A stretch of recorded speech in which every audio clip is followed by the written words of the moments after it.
Today I will show you an episode from the 2020 series Monsterland, titled Palacios, Texas. Spoilers ahead. In Palacios, Texas, a 400,000-gallon oil spill by Titan International has caused great damage to the Gulf Stream and the small fishing village in the area. The fishermen are unable to fish anymore because the local fish are now deformed and worthless, and this is destroying their economy since fishing is their central income. Now out of work, many fishermen try to mitigate the spill by waiting out in the boats to try and clean the waters.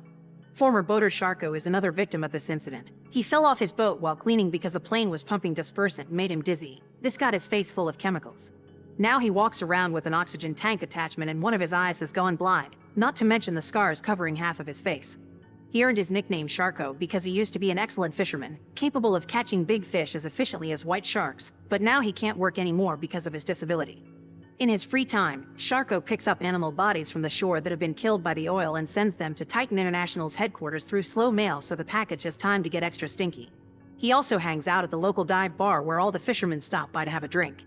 One afternoon, one of the fishermen tells the story of how he once found his boat surrounded by a school of mermaids that attacked him, but nobody believes him even if he has weird scars on his stomach. Sharko stays out of that conversation, but he does speak up when he hears the fishermen will be going out to the sea again. He is sure there won't be any more catches and everyone needs to stop lying to themselves. The so-called cleanup is just a cover-up. Titan International sent some planes that threw some chemicals to make it look like they were helping, but it's silly to expect more from now on. The senator that promised on national radio that they were working on it has his pockets full with Titan International's favors. Thus he is speaking lies to look good and sail all the way to the White House. The conversation ends up putting Sharko in an awful mood, so he leaves to sit in his truck to try to calm down. His peace is interrupted by Breezy, who wants to borrow Sharko's boat since he isn't using it anymore. However, Sharko still remembers what happened the last time they tried to work together. Breezy left him waiting for 2 hours and Sharko had to find out on his own that Breezy had been arrested. Sharko refuses to work with him again and drives away as Breezy begins yelling at him with fury. When Sharko gets home, he spends the evening as he usually does, drinking in front of the television. Sometimes he misses the sea so much that he can't sleep, thus he turns on the radio to hear what the other fishermen are doing while sailing. There's a mention of being a beautiful day to be at the sea, and this frustrates Sharko too much to keep listening. Instead, he leaves the house for a while. At the shore, Sharko finds a fish covered in oil and throws it in his truck. When he's about to leave, he hears some screeching from among the rocks and comes closer to check what could possibly be making that noise. It turns out it isn't an animal but a mermaid, who is also caked with oil. Sharko is shocked and a bit scared, so he makes sure things are safe by poking the mermaid a couple of times with a tree branch. Once he confirms she won't move, Sharko wraps her body in tarp and takes her home. It's hard for him to drag both the mermaid and his oxygen tank, but he doesn't give up and manages to get her inside. Then, he fills the tub with ice as he would do to keep fish and puts the mermaid in it while listening again to the radio. The other fishermen have found some catches, but they're all deformed and therefore useless. This makes Sharko look at himself in the mirror and cover his scars with a hand to remember what it was like before he became deformed and useless too. Having caught a mermaid, though, means he isn't useless anymore, so Sharko celebrates by playing some music and dancing around the house. He's suddenly interrupted by the phone ringing. It's a call from yet another lawyer that wants to help him sue Titan International. Sharko immediately hangs up on them though. He isn't interested in reviving all his trauma for money, and no trial will give him his old life back. Later in the evening, while Sharko is drinking and watching TV, he hears a strange noise coming from the bathroom. When he goes to check, he discovers the mermaid is alive and furiously getting out of the tarp wrap. After closing the door to stop her from escaping, Sharko rushes to grab his rifle, and when he comes back, the mermaid jumps on him as soon as he opens the door again. The two of them struggle for dominance on the floor and the mermaid even manages to bite Sharko's arm, but fortunately, he's also brought a fishnet with him, which he proceeds to use to wrap her up again and tie her to the tub. As he points his rifle at her, Sharko considers shooting her, but he can hear a song ringing in his ears that convinces him to put down his weapon. The next day, Sharko goes to the supermarket to buy a bunch of different kinds of meats. When he comes home, he brings a box of Q-tips to the bathroom and uses them to clean the mermaid's gills, removing all the oil to allow her to breathe properly. Then he offers her the different meats he's brought and the mermaid chooses raw beef, so Sharko feeds it to her after cutting a small hole in the net to free her mouth. When he leaves the bathroom, he promises he'll be back for supper.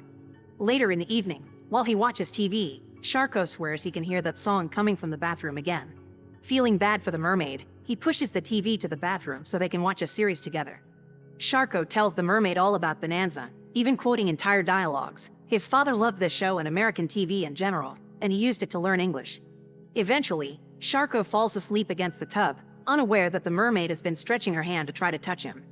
A strange noise wakes Sharko up in the middle of the night, and when he checks the kitchen, he discovers Breezy has broken in and has grabbed the radio. Sharko threatens with calling the police, but this only makes Breezy mad. He smashes the radio and begins yelling at Sharko for not lending him the boat, only stopping himself when he hears a noise coming from the bathroom. Unfortunately, Sharko can't stop Breezy from moving past him and finding the mermaid in the tub. Breezy immediately gets excited, thinking how much money they could make by selling her, but Sharko explains he's been waiting for the sea to get cleaner to throw her back in. Future plans are put aside for now when Breezy points out you can't keep a mermaid in the bathtub. The next morning, the brings some tools and begins building a glass tank big enough for the mermaid in the middle of Sharko's living room.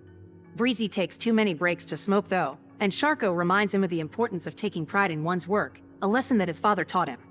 In return, Breezy shares the scars on his body, made by his own father using cigarettes. Then he begins thinking about proving his worth through the mermaid, so Sharko has to cut in and remind him he can't tell anyone about her because they'll take her away. In order to keep him silent, Sharko tells Breezy they can be captain and deckhand like the old times. Breezy is skeptical after the last refusal, but Sharko explains he's always been hard on him as a boss because he was treating him like a son, and that was the way he had been taught by his own father. Sharko assures him he cares about him, and Breezy buys it, happy to have a new father figure in his life. Once the work is finished and Breezy is gone, Sharko fills the glass tank with water and throws the mermaid inside, making her very happy to be able to swim again. In the evening, Sharko makes dinner for both of them, trying to keep it romantic with flowers and music because he's become very fond of the mermaid. After tossing her a raw steak, Sharko sits in front of the tank to have his own dinner while telling the mermaid more about his dad. He loved all things American, like Sinatra, and it had been hard to find work in Texas because of racism towards foreigners. When Sharko was a kid, he had to watch his father scare the Klan off their house with a rifle. Life's been hard for Sharko since the accident, and he thinks losing his job is like losing all his father had built for them. While Sharko talks, he keeps hearing a distant song, and images of a strange woman flash in his mind. Suddenly, there's a knock on the door, and Sharko opens it to find the woman from the vision. She comes inside and touches the empty tank, confirming Sharko's suspicions. She's actually the mermaid, and she brings a message for the sea. Everyone is grateful for Sharko's rescues, and for being the only one that understands the terrors of the oil. The mermaid thinks Sharko is pretty much one of them, and to thank him, she touches his face to heal his injuries before kissing him. With newfound vitality, Sharko spends the evening dancing with the mermaid to the sound of Sinatra and getting busy with her on the couch. He also takes off his shirt to show off the muscles that have returned as he tells the mermaid dozens of stories about his old fishing adventures, declaring himself to be the king of the ocean instead of just another immigrant's son. When they pause to chat for a while and bond through their experiences, Sharko confesses he used to wish he had drowned when he fell off the boat, but he doesn't want that anymore now that he has someone that loves him. Some hours later, Sharko notices some cars parking outside his house and tells the mermaid to stay inside while he checks it out. When Sharko comes out, he looks like his regular scarred self, confirming the last few hours have been a hallucination. The cars belong to the fishermen, who have come over because Breezy told them about the mermaid. They admit Sharko had been right about the seed because they couldn't catch anything, and now they think Sharko should share the mermaid as a group catch in order to sell her and feed everyone's families again. Sharko saying no isn't enough to make them leave, so he retrieves his rifle and shoots at the ground as a warning. He calls himself the king of the ocean again and threatens with shooting each of them next, which finally causes the fishermen to leave in fear. Then, Sharko goes back inside, where the mermaid is swimming in her tank, knowing that the hallucination caused by her song is still going and Sharko can hear her supposed worry in his head. Sharko promises nothing will ever keep them apart and invites the mermaid to go out for a dip in the sea. As he brings a ladder in front of the tank, Sharko images there at the beach, jumping together into the water. This translates to him climbing the ladder and jumping into the tank, allowing the mermaid to finally catch him and feed on his body. Make sure to subscribe and turn on notifications so you can watch more videos like this. Thanks for watching.